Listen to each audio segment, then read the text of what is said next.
बाबा गुरु घासीदास जी के तपोभूमि गिरधपुरी माँ बाबा जी के मेला लगे है।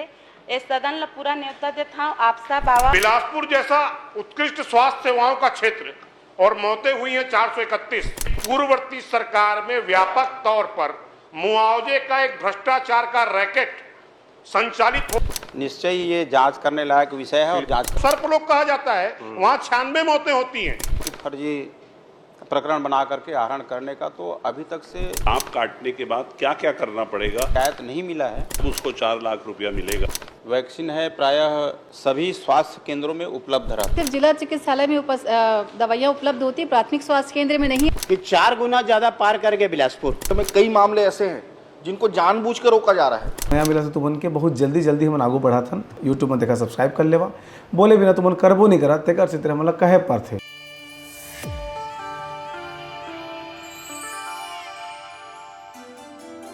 क्रमांक 7 सुशांत शुक्ला जी। बहुत बहुत धन्यवाद माननीय अध्यक्ष महोदय। और माननीय अध्यक्ष महोदय, एक आप सबसे निवेदन है, मोर बिलाईगढ़ विधानसभा के बाबा गुरु घासीदास जी के तपोभूमि गिरधपुरी माँ बाबा जी के मेला लगे है। इस सदन ला पूरा न्योता देता हूँ आपसा बाबा और बाबा जी के आशीर्वाद लेवा। धन्यवाद। माननीय अध्यक्ष महोदय, मेरा प्रश्न तारांकित प्रश्न क्रमांक 1188 के उद्देश्यों की प्रतिपूर्ति के लिए है और जो माननीय मंत्री जी का जवाब आया है वो अपने आप में बड़ा विसंगतिपूर्ण है।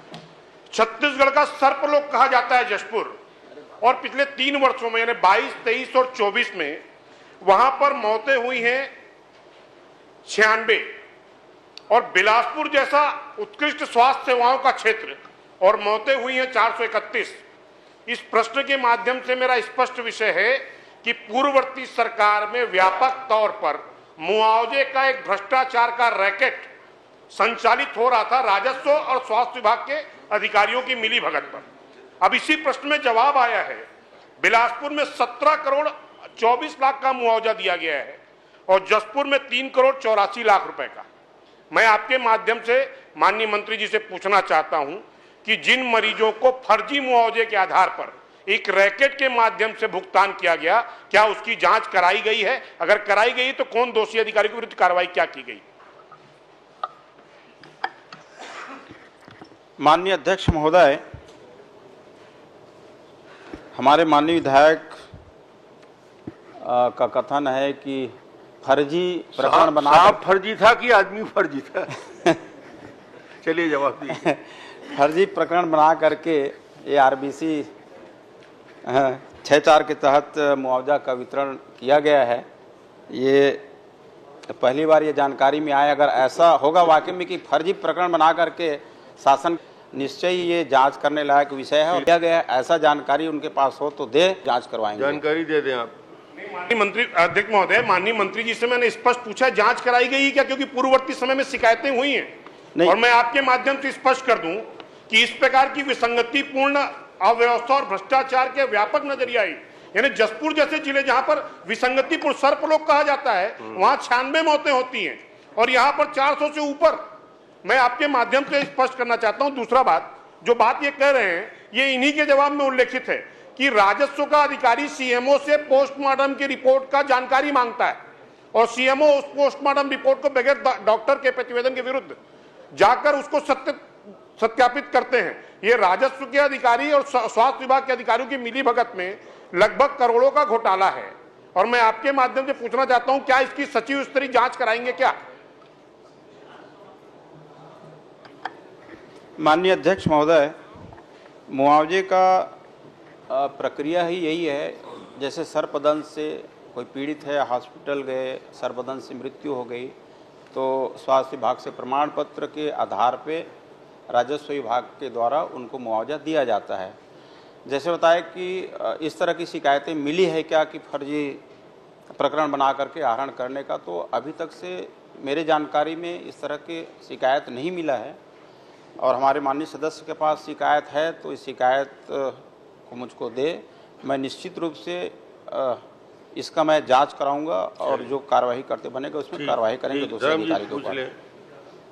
अध्यक्ष महोदय, मैं वो जांच के बारे में नहीं पूछना चाहता, वो तो माननीय सदस्य पूछ लिए हैं। जरा मैं पूरे सदन के लिए जानकारी चाहता हूँ अपने लिए भी चाहता हूँ, पूरे प्रदेश के लिए भी, कि फर्ज करिए कि दूरस्थ कोई वनांचल में कोई व्यक्ति को सांप काट लिया, तो वहाँ से शुरू करके आप बताइए कि उसकी मौत के बाद तक के क्या क्या प्रक्रिया करना पड़ेगा, क्या क्या प्रमाण रखना पड़ेगा, किसके किसके सर्टिफिकेट लगेंगे, कौन से फोटोग्राफ्स लगेंगे, कौन सी रिपोर्ट पीएम की मानी जाएगी, कब मानी जाएगी, कहाँ से मानी जाएगी, तब उसको 4 लाख रुपया मिलेगा।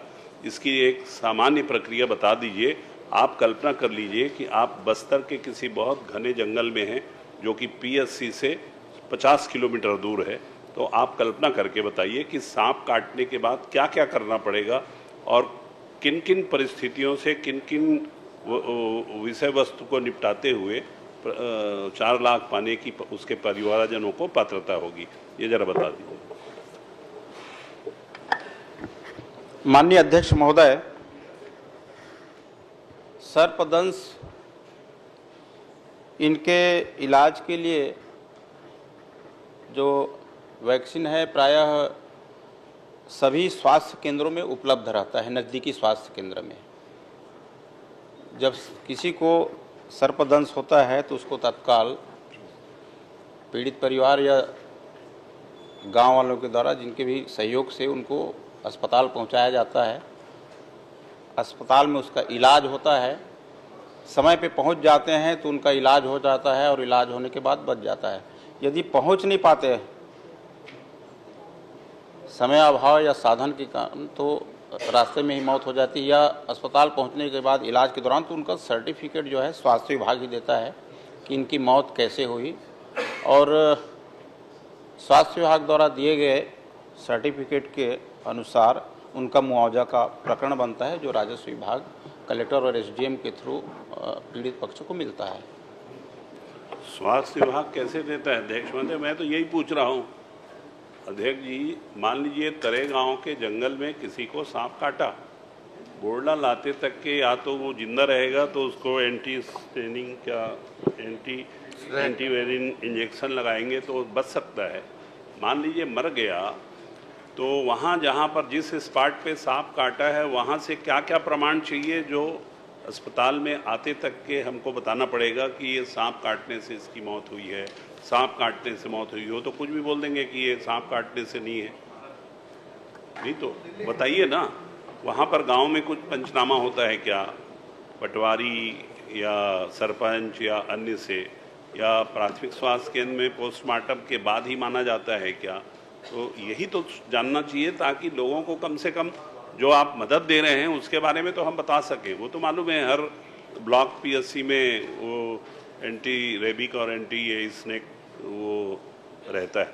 तो ये बताइए ना कि एक व्यक्ति को बहुत दूरस्थ अंचल में कोई मर गया सांप काटने से या घायल हो गया, तो वहाँ पहुँचते तक अगर जिंदा है तब तो कोई बात नहीं, 4 लाख का मामला ही नहीं है।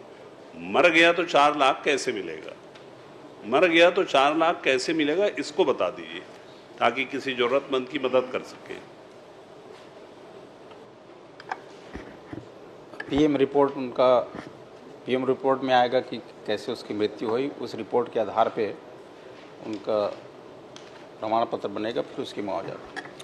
अध्यक्ष महोदय जी, एक छोटा सा मेरा धर्मजीत सिंह सवाल जी है। जवाब गलत पूछ डाले, वो ठेकेदारों से संपर्क करना पड़ेगा जो इसमें प्रशिक्षित होते हैं। परंतु मेरा विषय स्पष्ट नहीं हुआ। नहीं, इसमें कलेक्टर के द्वारा और एसडीएम के द्वारा मुआवजा देने का विषय है। तो मैं फिर आपके माध्यम से मांग कर रहा हूं, क्या इस पूरे विषय की सचिव स्तरीय जांच कराएंगे क्या?